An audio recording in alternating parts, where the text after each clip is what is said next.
బడుగు బలహీన వర్గాల అభ్యున్నతి కోసం అహర్నిశలు కృషి చేసిన గొప్ప నాయకుడు దివంగత మాజీ ఎమ్మెల్యే సోలిపేట రామలింగారెడ్డి అని బీఆర్ఎస్ జిల్లా ఉపాధ్యక్షులు గుండవెల్లి ఎల్లారెడ్డి అన్నారు.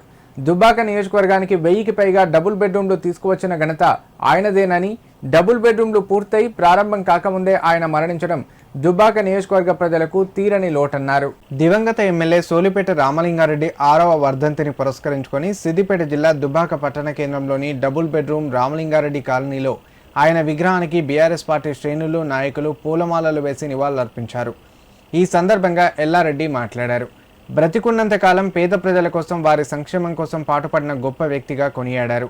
ఆయన లేని చోటు ప్రజానికానికి కొట్టొచ్చినట్లు కనిపిస్తుందని, ఆయన ఆశయ సాధనలో ప్రతి ఒక్కరూ ముందుండి నడవాలని సూచించారు. కార్యక్రమంలో కౌన్సిలర్లు, బీఆర్ఎస్ రాష్ట్ర సీనియర్ నాయకులు రాజమౌళి, నాయకులు బండి రాజు, ఆసస్వామి, శ్రీనివాసరెడ్డి పాల్గొన్నారు. ఈరోజు Dubbaka Ramalinganna colony double bedroom జరుపుకుంటా ఉన్నాము. దుబ్బాక ప్రజలకు రామలింగన్న లోటు తెలుస్తూ ఉన్నది.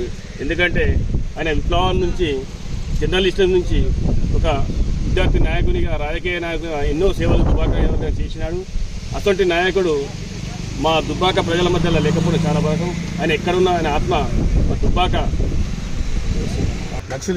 నక్సలైట్గా మరియు రిపోర్టర్గా ప్లస్ ఎమ్మెల్యేగా ఎప్పుడు ప్రజల పక్షాన ఉండి పేద ప్రజల కోసం అహర్నిశలు పనిచేసి ఏదైతే ఇల్లు లేని నిరుపేదలకు డబుల్ బెడ్రూమ్ కట్టేయాలనే లక్ష్యంతో అప్పుడు కేసీఆర్ గవర్నమెంట్లో అత్యధికంగా దుబ్బాక నియోజకవర్గానికి డబుల్ బెడ్రూమ్ ఇల్లు తీసి ఇల్లు నిర్మాణం కోసము అహర్నిశలు కృషి చేసి తెలంగాణ పొద్దుదాకా ఇంటి నిర్మాణ పనులు పర్యవేక్షిస్తూ తొందరగా కావాలని చెప్పి వాళ్ళకి ఏదైతే ఇల్లు లేని నిరుపేదలకు అందించిన లక్ష్యంతో పూర్తి అయి ఇచ్చే లోపల ఆయన లేకపోవడం చాలా బాధాకరం. అటువంటి మహనీయుడు ఈరోజు 6వ వర్ధంతి దివంగత నేత సోలిపేట రామలింగారెడ్డి 6వ వర్ధంతి సందర్భంగా ఈరోజు డబుల్ బెడ్రూమ్లో ఆయనకు ఘన నివాళులు అర్పిస్తూ 6వ వర్ధంతి కార్యక్రమం నిర్వహించడం జరిగింది.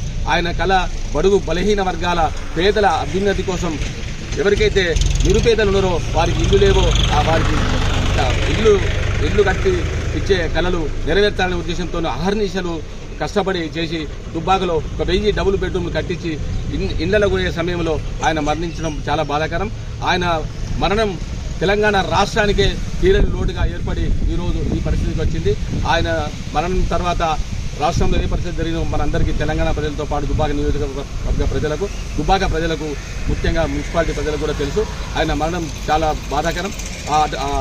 రామలింగారెడ్డి లేని లోటు ఇప్పుడు కళ్ళకు కనిపించినట్టుగా